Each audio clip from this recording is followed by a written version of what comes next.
चलिए स्टूडेंट्स, तो ये सवाल देखते हैं। बिल्कुल वैसा ही है जैसे प्रीवियस क्वेश्चन था भाई, ठीक है। और ट्राई करिए जरा इसको ना अपनी कॉपी में, कुछ भी चेंजेस हैं तो सिर्फ यही हैं। वहाँ पे प्रीवियस क्वेश्चन में f natural number two natural number था, यहाँ पे f इंटीजर टू इंटीजर है। सो इंटीजर बेसिकली कैसे होते हैं, है ना, बिना पॉइंट वाले नंबर, -3, -2, -1, 0, 1, 2, 3। बस इंटीजर्स और नेचुरल नंबर्स में डिफरेंस है कि नेचुरल नंबर नेगेटिव नहीं होते, इंटीजर्स में नेगेटिव और जीरो दोनों आ जाते हैं, ठीक है ना, बट होते बिना पॉइंट वाले नंबर हैं। चलिए तो ट्राई करिए वीडियो को पॉज करके। आइए देखते हैं इस सवाल को क्या कह रहा है बच्चों। कह रहा है कि check the injectivity and surjectivity of the following function. Injectivity मतलब 1 1 चेक करना है और सर्जेक्टिविटी मतलब ऑन टू चेक करना है। फंक्शन दे रखा है हमें z टू z और फंक्शन है basically fx equals to x square, ठीक है। अब स्टूडेंट्स जरा बहुत ही ध्यान से देखिएगा, F Z to Z F X equal to x square. तो ऑन टू चेक करने के लिए हम क्या बोलते हैं भाई, फॉर 1 1 चेक करने के लिए फॉर 1 1 हम लेट करते हैं भैया दो नंबर्स x1 x2 जो कि लेट्स से डोमेन में बिलोंग करते हैं, z में, है ना।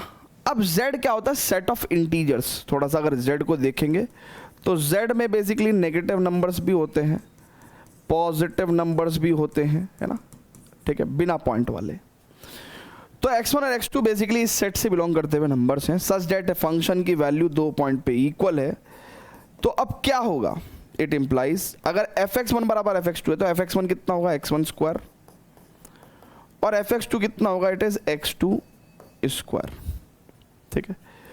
अब आप बहुत ध्यान से देखिएगा, दो नंबर्स के स्क्वायर इक्वल हैं तो क्या वो दो नंबर इक्वल होंगे। अब देखिए, अगर दो नंबर नेचुरल नंबर हैं और उनके स्क्वायर इक्वल हैं तो दो नेचुरल नंबर इक्वल होंगे क्योंकि दोनों पॉजिटिव नंबर हैं। लेकिन इंटीजर्स के केस में ऐसा नहीं होगा, ठीक है। इंटीजर्स के केस में आप देखिए, दो नंबर्स हैं और दोनों के स्क्वायर इक्वल हैं, लेकिन वो दो नंबर्स इक्वल नहीं होंगे, ठीक है। तो आप क्या कह सकते हैं कि सर दो नंबर्स हैं, उनके स्क्वायर इक्वल हैं और दोनों इंटीजर हैं, तो हो सकता है कि दोनों इक्वल हों और दोनों इक्वल नहीं भी हों, लेकिन इन शॉर्ट दोनों इक्वल नहीं होते हैं, है ना, दोनों इक्वल नहीं होते हैं, है ना। ऐसे भी केसेस हैं। एग्जाम्पल के तौर पे आप बता भी सकते हो -2 का होल स्क्वायर बराबर 2 का स्क्वायर, है ना, and -2 is not equals to 2, ठीक है। So it is not 1 1, right, right है क्या। अच्छा बच्चों, जैसे रिफ्लेक्सिव सिमेट्रिक ट्रांजिटिव में मैंने आपको एक बात समझाई थी कि अगर कोई फंक्शन नॉट रिफ्लेक्सिव है तो आप एग्जांपल दे सकते हो। ऐसे अगर कोई फंक्शन नॉट 1 1 है और हमें अगर मान लो स्टार्टिंग में ही फील हो गया, क्योंकि देखिए अब तो आप 1 1 एंड ऑन टू पढ़ के आप एक्सपर्ट हो जाएंगे, है ना, तो आपको देख के भी पता चल जाएगा कि अरे यार दो नंबर्स के स्क्वायर इक्वल है तो जरूरी थोड़ी है दो नंबर इक्वल हो जाएंगे, है ना। तो अगर आपको पहले ही फील आ गया, ठीक है, जो एक्सपर्ट हो गए, जो थोड़े प्रो हो गए, उनके लिए मैं बता रहा हूं कि अगर आपको पहले ही फील हो गया कि ये फंक्शन नॉट 1 1 है तो आप एक एग्जाम्पल दे के पीछा छुड़ा सकते हैं। मतलब मेरे कहने का मतलब है कि अगर आपको फील हो जाए कि फंक्शन नॉट 1 1 है या फिर आपको एहसास हो जाए कि फंक्शन नॉट ऑन टू है, तो आप बच्चों यू कैन गिव एग्जाम्पल, आप एग्जाम्पल दे सकते हो, एग्जाम्पल अलाउड है, ठीक है ना, आप एग्जाम्पल दे सकते हो।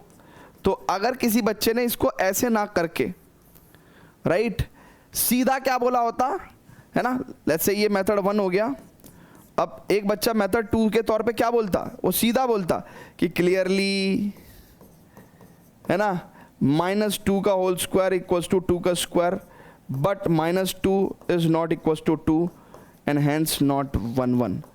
अगर एक बच्चा इतनी बात भी लिख के आ जाए तो भाई साहब जो टीचर है उसको मजबूरन फुल मार्क्स देने पड़ेंगे, क्योंकि वो बच्चा बिल्कुल सही बात बोल रहा है, बिल्कुल सही बात बोल रहा है। तो आप चाहें तो ऐसे भी कर सकते थे, है ना, आप चाहो तो ऐसे भी कर सकते थे, आप चाहो तो ऐसे भी कर सकते थे। मैं थोड़ा सा इसको क्लीन करके लिख देता हूँ कि जो मेथड 2 है वो क्या कह रहा है कि भाई अगर आपको फील हो गया था कि ये नॉट 1 1 है, पहले ही फील हो गया था क्वेश्चन को देख के, इसको पढ़ के ही, तो आप मेथड 2 के तहत क्या कह सकते थे कि क्लियरली मैं 2 ऐसे नंबर जानता हूँ जहाँ पे फंक्शन की वैल्यू इक्वल है, जहाँ पे फंक्शन की वैल्यू इक्वल है, राइट, यानी कि -2 पे और 2 पे, दोनों पे ही 4 वैल्यू है, बट फंक्शन की वैल्यू 2 जगह इक्वल होने के बावजूद भी वो 2 नंबर्स इक्वल नहीं है, एंड हैंस नॉट 1 1। ऐसा भी आप एग्ज़ाम में लिख सकते हो, ठीक है। जनरली बच्चे एडाप्टिव नहीं होते कि खुश नहीं होते अगर हम किसी चीज़ के 2 मेथड बता देते हैं, तो इसलिए जनरल तौर पे बच्चे को टीचर्स एक ही मेथड जो है ना उसी से क्वेश्चन करवाते रहते हैं, क्योंकि बच्चों को ऐसा पसंद नहीं है कि हमें मल्टीपल मेथड्स कोई बताए, उससे उन्हें लोड फील होता है। लेकिन आप ध्यान से सोचो, अगर एक शॉर्टकट आपको पता है तो अब ज़माना कॉम्पिटिटिव एग्जाम्स का भी है, MCQs भी आते हैं, तो जितने ज़्यादा आपको शॉर्टकट्स पता होंगे उतना ज़्यादा आप तेज़ी से क्वेश्चन को सॉल्व कर पाओगे, राइट है क्या। हालांकि 1 1 को चेक करने के और भी तरीके होते हैं, जैसे हॉरिजॉन्टल लाइन टेस्ट और डेरिवेटिव टेस्ट से भी आप चेक कर सकते हो, लेकिन वो सब बोर्ड्स के कोर्स में नहीं है, है ना, तो इसलिए हम नहीं बता रहे हैं आपको। चलिए अब ऑन टू चेक करेंगे, है ना, ऑन टू चेक करेंगे, onto, for onto, for onto. अब गाइस जरा बहुत ध्यान से देखिएगा, भाई मेरा जो डोमेन है, यानी कि मेरा जो इनपुट है, इनपुट यानी कि मेरे जो नंबर्स आएंगे, मतलब मेरा जो x आएगा वो तो z से ही आएगा, यानी कि इंटीजर से ही आएगा। तो क्या मैं डायरेक्टली रेंज निकाल सकता हूं क्या मैं रेंज निकाल सकता हूं? रेंज कैसे निकलेगा भाई, कोई भी इंटीजर का स्क्वायर मेरा आउटपुट के तौर पे आएगा, तो यानी कि 0 का स्क्वायर 0, 1 का स्क्वायर और -1 का स्क्वायर दोनों का 1, 2 का स्क्वायर 4, 3 का स्क्वायर 9 एंड सो ऑन। मेरी रेंज ये आएगी, मतलब इंटीजर्स के स्क्वायर करके मेरे को ये नंबर मिलेंगे। और कोडोमेन क्या है? कोडोमेन मेरा z है, यानी कि कोडोमेन तो मेरा एंटायर z है, यानी कि z मतलब ये पूरा का पूरा सेट, ये, ठीक है। तो मैं यहाँ पे इसको लिख सकता हूँ। अब आप सोचो, क्या किसी भी एंगल से आपको रेंज कोडोमेन के इक्वल दिख रही है क्या?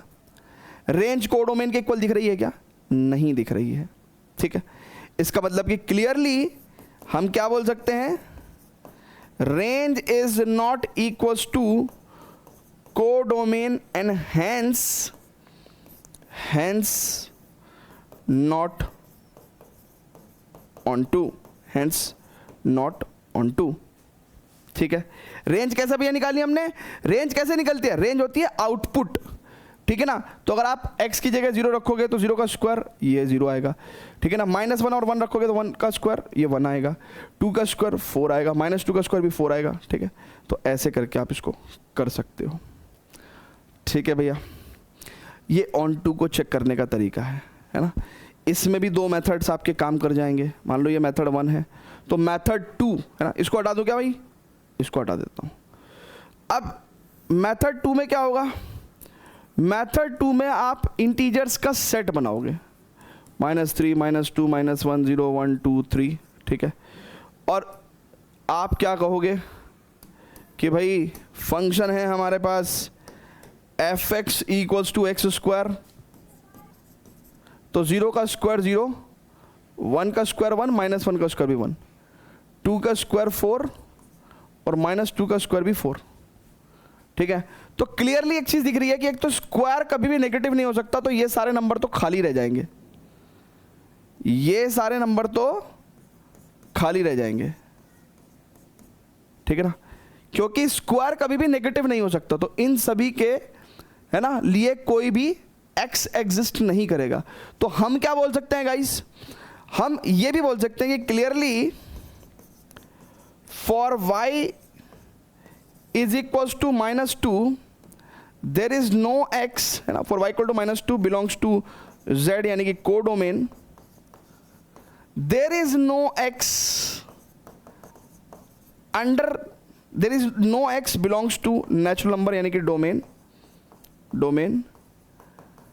Under the, sorry, there is no X belongs to Z domain under the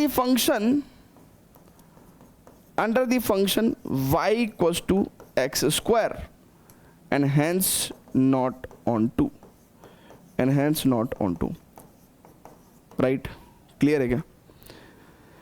सो मैंने आपको इस क्वेश्चन में 1 के भी 2 मेथड्स बताए एंड ऑन 2 के भी 2 मेथड्स बताए, ठीक है? और मैं आपको एक बात बता रहा हूं कि जनरली बच्चे रेंज निकालने में कंफर्टेबल नहीं हैं, बच्चे जनरली रेंज निकालने में कंफर्टेबल नहीं है, इसीलिए वो इस मेथड को अवॉइड करते हैं। बट मैं बता रहा हूं आपको, अगर आप रेंज कोडोमेन से करते हैं ना, कितना शॉर्ट में आप नॉट ऑन टू प्रूव कर सकते हैं। बट जिस भी तरीके से आप कंफर्टेबल हो उसी तरीके से करना सीखिए और इस पूरे सॉल्यूशन को नोट करिए। और हाँ, आगे हम 1 एंड ऑन 2 में इतने सारे, मतलब ऐसा नहीं है कि भाई 1 के 2 मेथड्स और ऑन 2 के 2 मेथड्स बताएंगे, फिर हम एक मेथड जो भी बेस्ट होगा उस हिसाब से करते हुए चलेंगे। क्लियर है क्या? फटाफट से नोट करिए भैया प्लीज़।